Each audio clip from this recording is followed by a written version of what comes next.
दोस्तों, मैं आज आपको समझाऊंगा उपसर्ग। शब्दों की बनने की कुछ प्रक्रियाएं हैं जिसे शब्द रचना कहते हैं। उसके अंतर्गत उपसर्ग, प्रत्यय और समास, ये तीनों खास तरीके से आते हैं। हमने समास की वीडियो तो बना ली, समास के सभी प्रकार के बारे में आप सबने अच्छी तरह से समझा जाना और उसके बहुत अच्छे से प्रतिभाव हमें मिले। आज हम शब्द रचना में एक और भाग उपसर्ग का हम लेंगे। जो शब्दांश किसी शब्द के आगे लगकर उसके अर्थ में परिवर्तन करता है उसे उपसर्ग कहते हैं। फिर से मैं रिपीट करता हूं, जो शब्दांश किसी शब्द के आगे लगकर उसके अर्थ में परिवर्तन करता है उसे उपसर्ग कहते हैं। मैं उदाहरण दूं आपको।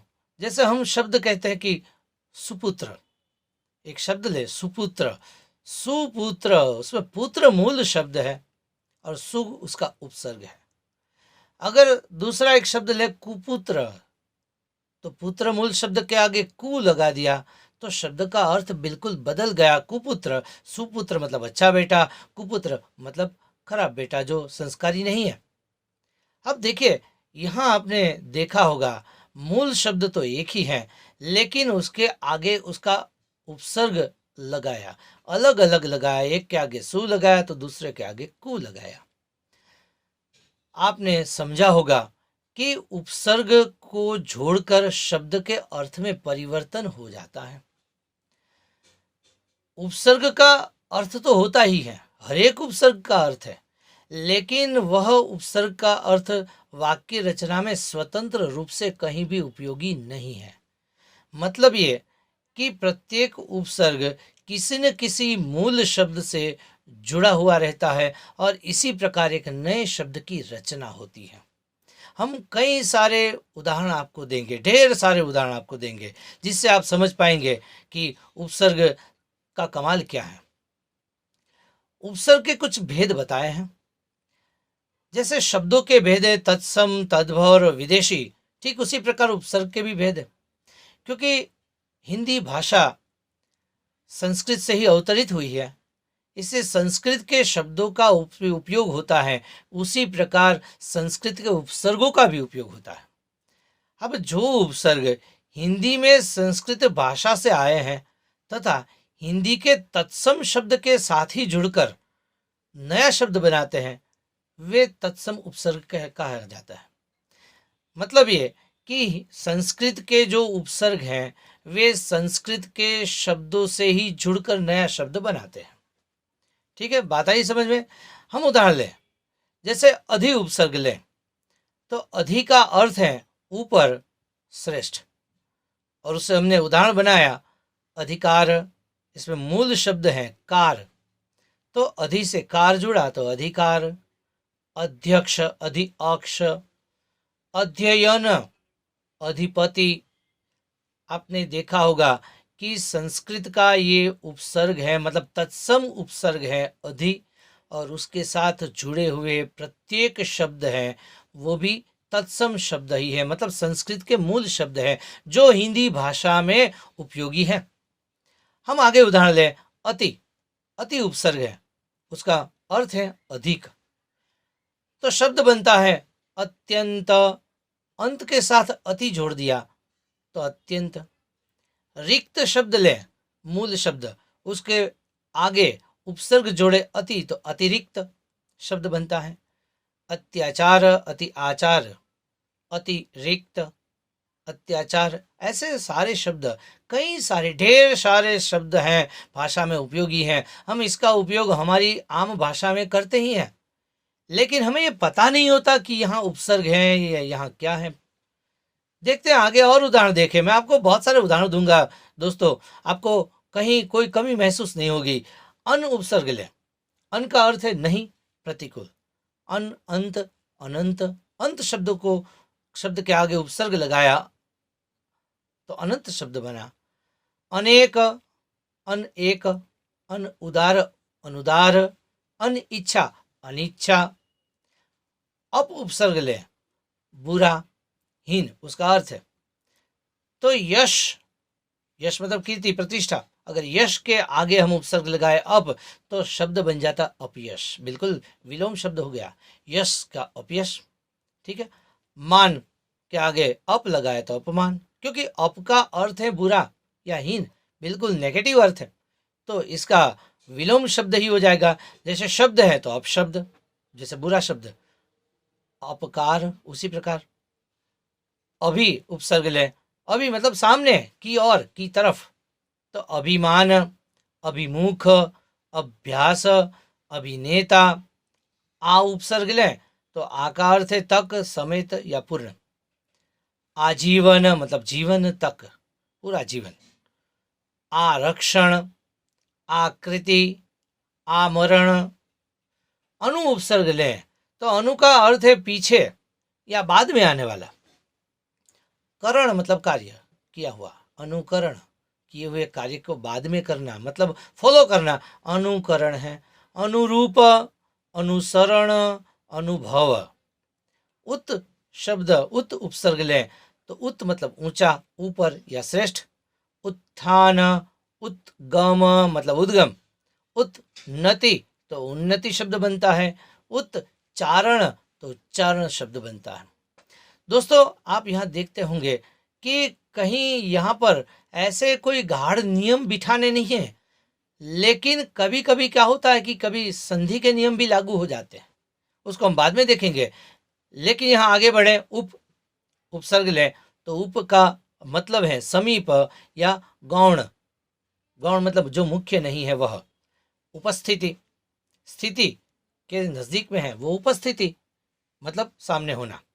उपसंहार, उपनाम, नाम मूल शब्द है लेकिन किसी ने अपना पेट नेम रख दिया उपनाम। उपग्रह, ग्रह तो आसमान में घूमते ही हैं, लेकिन हम यहाँ से ऊपर जो भेजते हैं, जो डुप्लीकेट ग्रह है, ठीक है, मनुष्य के बनाए हुए ग्रह है, उसे हम उपग्रह कहते हैं। दु उपसर्ग है, दुहु, ठीक है, दु बाद में विसर्ग लगाया है। बुरा या कठिन उसका अर्थ है। तो हम देखें कर मतलब कार्य, तो खराब कार्य किया तो दुहु कर मतलब दुष्कर, दुर्गति, दुर्लभ, दुस्साहस। तो दोस्तों, आप देखते होंगे कि उपसर्ग लगाकर शब्द का अर्थ बदल जाता है, नया ही शब्द उत्पन्न हो जाता है। नहीं उपसर्ग लगाए तो उसका अर्थ है नहीं और रहित। उदाहरण है निर्मल, निर्दोष, निश्चय, निश्चल। नी, सिर्फ नी लगाए तो उसका अर्थ है नीचे या निषेध मतलब मना करना। निबंध, जो कहीं बंधता नहीं है, जिसमें कोई बंधन नहीं है, निबंध। नियम, निवास, निरूपण। परा उपसर्ग लेकर हम आगे बढ़े तो पराजय, परास्त, परामर्श, पराक्रम। परि उपसर्ग लें और शब्द बनाए तो परिस्थिति, स्थिति के बाद मतलब स्थिति के चारों ओर जो है वो परिस्थिति है। परिवर्तन, परिक्रमा, परिपक्व। आप स्क्रीन पर देखते होंगे उपसर्ग दिया है, अर्थ दिया है, उदाहरण भी दिए हैं। हम आगे उपसर्ग ले प्रति, तो प्रति का मतलब है विरुद्ध या सामने या कुछ अलग से। और प्रतिकूल, प्रतिनिधि, प्रतिदीन, प्रत्यक्ष। अगर वि उपसर्ग लें तो विशिष्ट और विगत या भिन्न उसका अर्थ है। तो हम शब्द लें उसका विवाद, वाद से थोड़ा अलग होता है तो विवाद, वाद के सामने होता है विवाद। विपक्ष, पक्ष एक और है तो उसका ऑपोजिट है विपक्ष। विशुद्ध, विनाश। सम उपसर्ग हम ले उसका अर्थ है अच्छा, पूर्णता और साथ में। तो संसर्ग, संगीत, संपूर्ण, संकल्प। सु उपसर्ग ले तो अच्छा है, उसका अर्थ अच्छा है सु, तो सुपुत्र हमने उदाहरण आगे ले लिया। सुरक्षा, सुगम, सुयश। कु उपसर्ग लें तो उसका अर्थ है बुरा, तो कुपुत्र, कुख्यात, कुपात्र, कुरूप। हिंदी भाषा में संस्कृत के बहुत सारे उदाहरण हम दे सकते हैं आपको। आगे थोड़े कुछ और ले लें। अ उपसर्ग लें तो अ का मतलब है निषेध, मतलब मना करना, धर्म, जिसमें धर्म नहीं है वो अधर्म, अधर्म। न्याय नहीं है, अ उपसर्ग लगाए तो अन्याय हो गया। अहिंसा, अनाथ। हम अतः उपसर्ग लें तो अंदर, अंतर्मुखी, अंतरात्मा, अंतर्देशीय, अंतर्राष्ट्रीय। अंतः का मतलब है अंदर, ठीक है। आपने शब्द द्वारा उसका अर्थ भी समझते होंगे। हम अधः उपसर्ग लें, अधः मतलब नीचे, हम कहते हैं ना अधः पतन हो गया, तो अधः पतन के बदले हम अधोपतन भी कह सकते हैं, अधोगमन भी कह सकते हैं, अधोगति भी कह सकते हैं, अधोलिखित, नीचे लिखा हुआ। चीर, अच्छा छोटी मात्रा है, चीर तो उसका बहुत देर, बहुत समय तक, मतलब लंबे समय तक, चिरस्थायी, चिरकाल, चिरायु, चिर परिचित। हम आगे शब्द ले, पुनः उपसर्ग ले, तो पुनः का मतलब है फिर से, पुनर्गठन, पुनः गठन, पुनः विवाह, पुनर्विवाह, पुनः जन्म, पुनर्जन्म, पुनः उक्ति, पुनरुक्ति। प्राक उपसर्ग ले, तो प्राक मतलब पुराना, तो प्राक कथन, प्राक ऐतिहासिक, प्रागैतिहासिक, प्राक वैदिक, प्राक कर्म। बहिर या बहिष उपसर्ग ले, तो उसका अर्थ है बाहर, बहिर्गमन, बाहर जाना, बहिष्कार, बहिर्मुख। सत उपसर्ग लें तो उसका अर्थ है अच्छा, तो सत्कर्म, सद्भाव, सद्गति, सज्जन। सज्जन में डबल ज लगाए, लेकिन सत प्लस जन, सज्जन हो जाता है। सम उपसर्ग ले तो सम मतलब बराबर, तो समभाव, समकालीन, समकोण। उसी प्रकार सह उपसर्ग ले तो सह मतलब साथ में, सहकारी, सौभाग्य, सहपाठी, सहचर। स्व उपसर्ग ले तो स्व मतलब अपना और स्वयं मतलब भी अपना, हम दोनों का साथ साथ में ले तो स्वतंत्र, स्वचालित, स्वभाव, स्वदेश। उसी प्रकार स्वयं का ले तो स्वयं सेवक, स्वयं चालित, स्वयंवर। दोस्तों आपने यहाँ देखा तत्सम उपसर्ग से बहुत सारे शब्द बनते हैं, अनेक शब्द बनते हैं। दोस्तों हम उपसर्ग का दूसरा प्रकार लें, तद्भव उपसर्ग।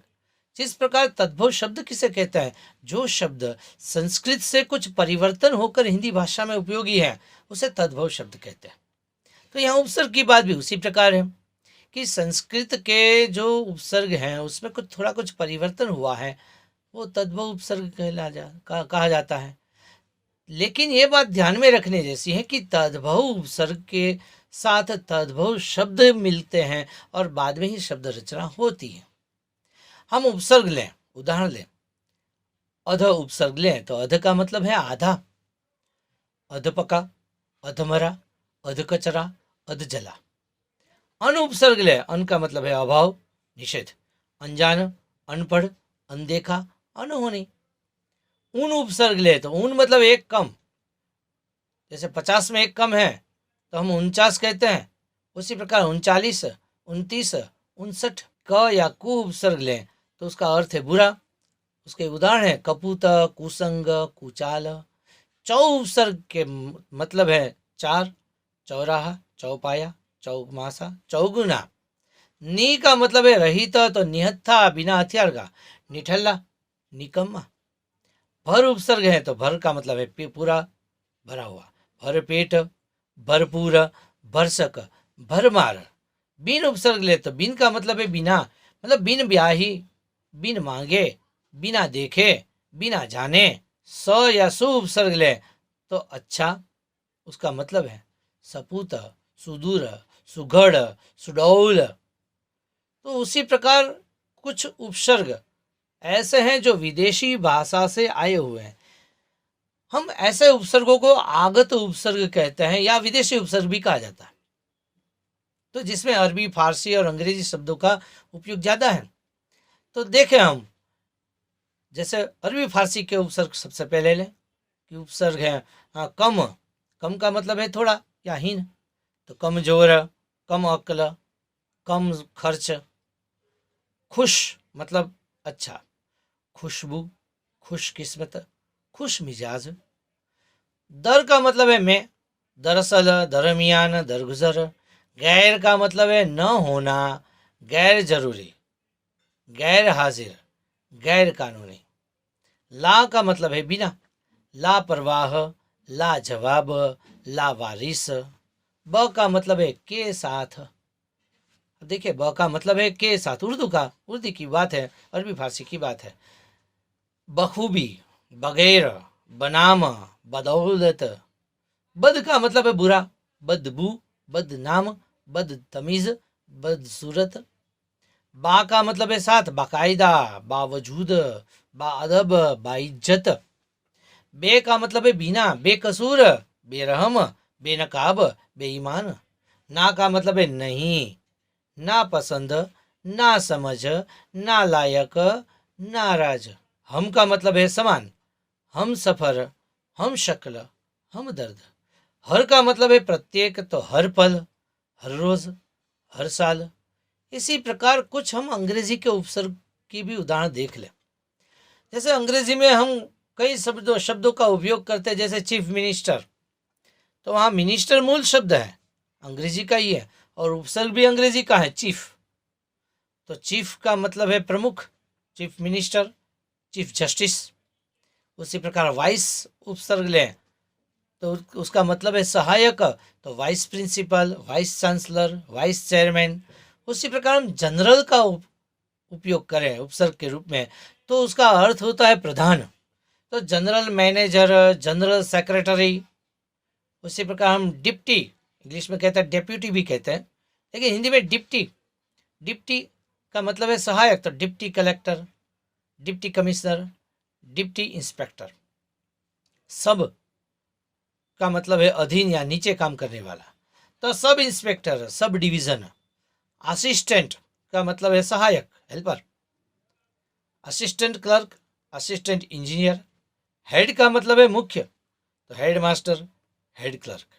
इसी प्रकार दोस्तों बहुत सारे उदाहरण मैंने आपको दिए हैं, और भी बहुत सारे उदाहरण आपको मिल सकते हैं, लेकिन इसी प्रकार आप उदाहरणों को 3-4 बार पढ़ेंगे, आपको अपने आप समझ में आ जाएगा कि कौन सा उपसर्ग किस शब्द के आगे लगता है और उसका अर्थ भी क्या होता है।